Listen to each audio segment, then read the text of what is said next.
ایک وقت کی بات ہے، شہر اور گاؤں سے دور دراز ایک علاقہ تھا جہاں پر ایک خوبصورت سا گھر تھا۔ وہاں پر امرین اپنی 2 بیٹیوں کے ساتھ رہائش پذیر تھی۔ امرین کی ایک بیٹی کا نام دعا جس سے وہ بے حد محبت کرتی تھی، اور ایک بیٹی کا نام فلک جس سے وہ بے حد نفرت کرتی تھی اور ہر وقت اس پر ظلم و جبر کیا کرتی تھی۔ امرین کو اپنی بیٹی دعا سے بے حد محبت تھی۔ وہ اس کی ہر بات سنا کرتی تھی اور اس کی ہر خواہش پوری کیا کرتی تھی، جبکہ فلک سے وہ بے انتہا نفرت کیا کرتی تھی اور اس پر ظلم کیا کرتی تھی۔ ایک دن اسی طرح وہ بیٹی فلک کو آواز دیتی ہے، فلک، او فلک، ادھر آ ذرا، بات سن میری۔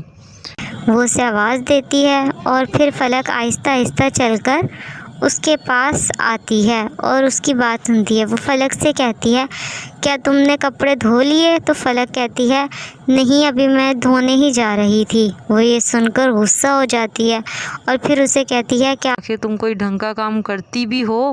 تمہیں کتنی مرتبہ کہا ہے کہ صحیح سے کام کیا کرو، تمہیں میری بات سمجھ میں نہیں آتی ہے کیا؟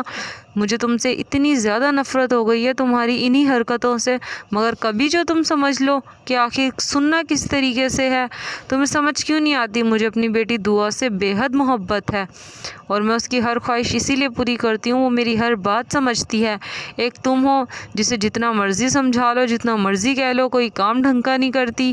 میں تم سے اتنی زیادہ نفرت کرتی ہوں جس کی کوئی حد نہیں۔ دعا یہ سب سن کر رونے لگ جاتی ہے، جبکہ اس کی ماں اسے مسلسل سنائے جا رہی ہوتی ہے اور اسے جانے کا حکم دے دیتی ہے۔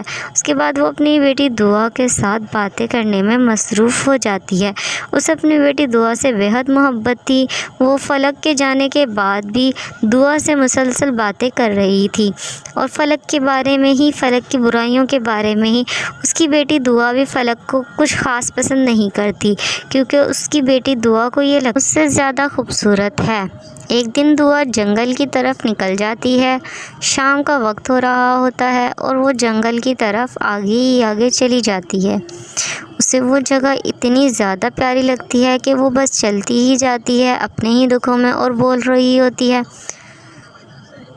وہ چلتے چلتے ایک بہت ہی خوبصورت جگہ پر آ جاتی ہے اور کہتی ہے، یہ کتنی پیاری جگہ ہے، میں اس جگہ پر پہلے تو کبھی نہیں آئی۔ اتنے میں اسے سامنے سے ایک سانپ نظر آتا ہے۔ وہ اس سانپ کو دیکھ کر ادھر ادھر دیکھتی ہے اور بے ہوش ہو جاتی ہے۔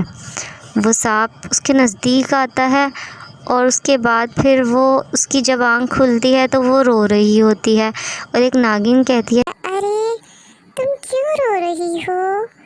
نہیں رونا، میں تمہاری دوست ہوں اور تمہاری مدد کروں گی، تمہیں ایک اچھی جگہ سیر کرواؤں گی، اپنا پورا جنگل دکھاؤں گی، مجھے ویسے بھی دوست بہت پسند ہیں، کیا تم چلو گی میرے ساتھ؟ تم میری پیاری دوست بنو گی؟ ہاں ہاں، کیوں نہیں، میں تمہاری پیاری دوست بنوں گی، مجھے بھی ایک دوست کی ضرورت تھی۔